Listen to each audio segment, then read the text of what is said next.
Portions of Channel 3 Eyewitness News are closed captioned for the hearing impaired. WFSB, Channel 3, Hartford, New Haven. From Channel 3 Eyewitness News, the news most people watch. This is Eyewitness News NightBEAT with John Lark, Denise Hilton Kaderli Weather, and Bill Patrick Sports. Good evening. Southern New England is bracing tonight for possibly the hottest weekend on record with still no relief in sight. The forecast heightens concerns about the water supplies. Officials in many areas urge conservation. Now, signs of a serious shortage are already being seen in at least one community. Channel 3's NightBEAT reporter Celeste has more from Stamford. The driest summer in 78 years. Farmers' fields are parched, forest fires are an ever-present danger, and water supplies across the state are dwindling. In Stamford, that means little to no water pressure for many residents at the Sylvan Knolls housing complex.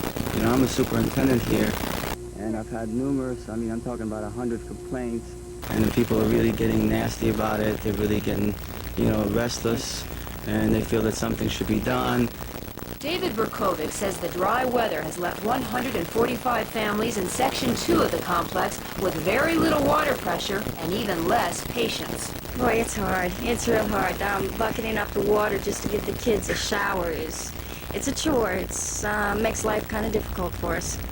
It has created an unsanitary condition because we can't take showers, we can't flush our toilets, and that makes it difficult. The Stamford Water Company tells residents that it's taking steps to correct the problem, but results may be months away. A city spokesman says demand is simply greater than supply. Reservoirs are only 62% full, and voluntary water restrictions are in effect. I know there's a water shortage, but it appears people around us do have water. Why don't we have some? There's no predicting when this dry spell will end. For Sylvan Knolls, the rains can't come too soon. Celeste Ford, Channel 3 Eyewitness News on the NightBEAT, Stamford. Greater Hartford area towns and the 30 towns supplied by the Connecticut Water Company are urged to continue conservation efforts following reports that usage today was higher than yesterday. New Haven area towns appear to be blessed with better luck. The Regional Water Authority there urging caution but not conservation. Outdoor watering is okay for that area. Relief from the forest fires that have burned about 600 acres across Connecticut. Half a dozen small new fires have all been put out.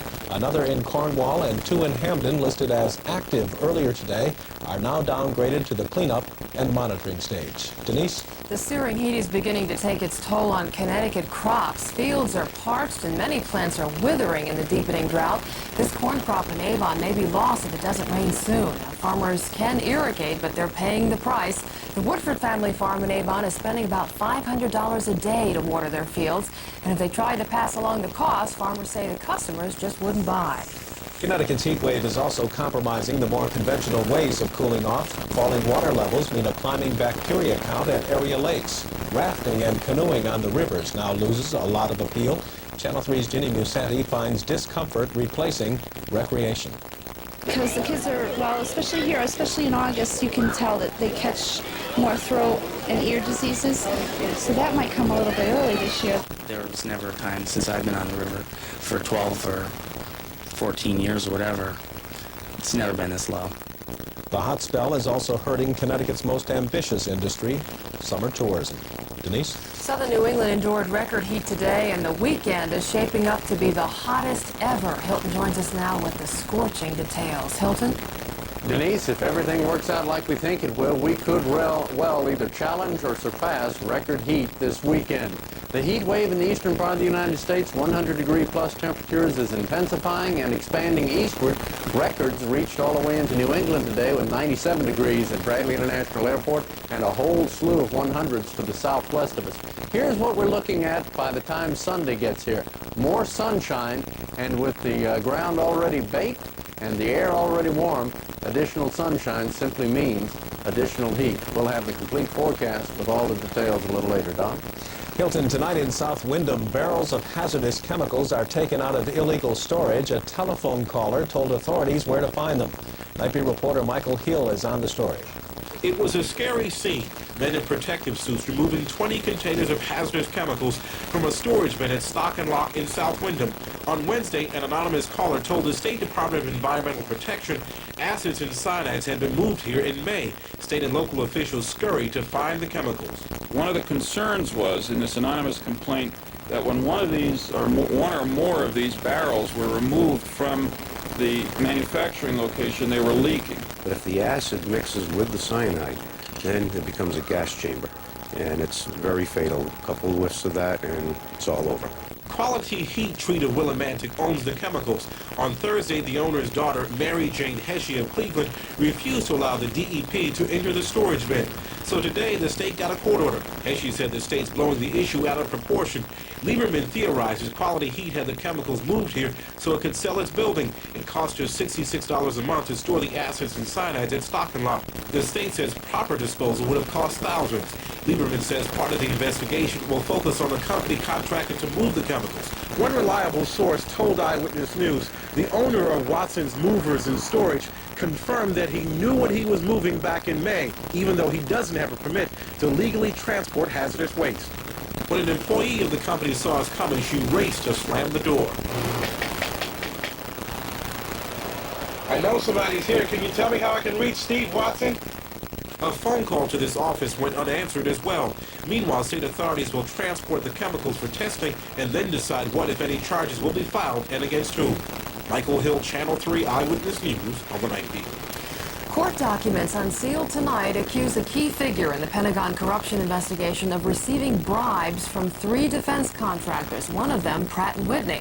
Now, according to a search warrant, FBI agents suspect that Melvin Paisley received checks and gifts from Pratt, General Dynamics, and McDowell Douglas while serving as Assistant Secretary of the Navy. 53-year-old Paisley left the Navy last year to become a private consultant. The warrant had been sealed since June 14th when the FBI raided Paisley's Washington office in suburban Virginia home. In Hartford, a federal judge throws out a third of the more than 1,000 FBI tape recordings of defendants in the $7 million Wells Fargo robbery case. Judge T.M. McCleary says they can't be used as evidence. After months of hearings, he agrees with the defense in a 95-page ruling that those tapes had not been sealed in a timely manner. The recordings were made from bugged apartments and wiretapped telephones in Puerto Rico. The defense feels the ruling will severely damage the government's case. Will mean that ultimately the charges will have to be dropped against at least most of the defendants. They had no real case anyway. But now, in the case of most of the defendants, they don't even have enough to go to the jury. There's much more to this case than just the electronic surveillance. There are literally tens of thousands of pages of documents, other witness testimony, that this, obviously, the electronic surveillance in this case was important, but it's not the be-all and end-all of the case. Channel 3's Brian Garnett reports defense claims that the FBI had tampered with the tapes were rejected. The trial is scheduled to begin in September. The jury in the Richard Crafts murder trial agrees to continue deliberations tomorrow. Questions today about the chainsaw testimony. Richard Crafts is accused of murdering his wife, dismembering her body with a chainsaw, and putting the remains through a wood chipper. The jury has deliberated 11 days. Disorderly conduct charges have been dismissed tonight against 6 people arrested in a demonstration at the Greyhound bus terminal in Hartford. About 30 members of a handicap rights activist group positioned themselves behind buses, one chaining himself to a wheel to protest Greyhound's alleged discrimination against the disabled. I am going to fight back until the people with disabilities are considered as good as everybody else. I think it's really important that Greyhound knows that there are lots of people with disabilities. We're not people that stay at home. We're people that want to go places, and our rights are being infringed upon. A Greyhound spokesperson denies the charges, but confirms that buses are not equipped with lifts, and there are no plans to do so. Several residents of the Southbury Training School are demanding they be released into smaller group homes. 2 years ago, they were promised more than 100 community placements a year. The school director agrees with them. There have been just 35 placements this year. It's unprecedented for residents to speak out on their own behalf, and according to an advocate for the retarded, that's quite a display of independence. Denise? 5 young peregrine falcons are getting settled tonight at the University of Massachusetts. The birds sent from Idaho will hopefully recolonize in the hills of western Massachusetts. The last time wild peregrines bred naturally in the Bay State was atop Mount Holyoke in 1946. Now, officials say the university setting is perfect for the birds because there are no great horned owls in the area, a natural enemy of young falcons. So let's hope the peregrines feel right at home. And the horned owls stay away. Right. There's a lot more ahead on the Night Beat. Summer jobs help push the nation's jobless rate to the lowest in 14 years. And we'll go live to Brownsville, Texas for the latest on the search for more victims of the collapse of a department store roof. And Channel 3's Movie Man reviews Arthur 2 on the Rocks with Liza Minnelli and Dudley Moore. The report's coming up on the Night Beat.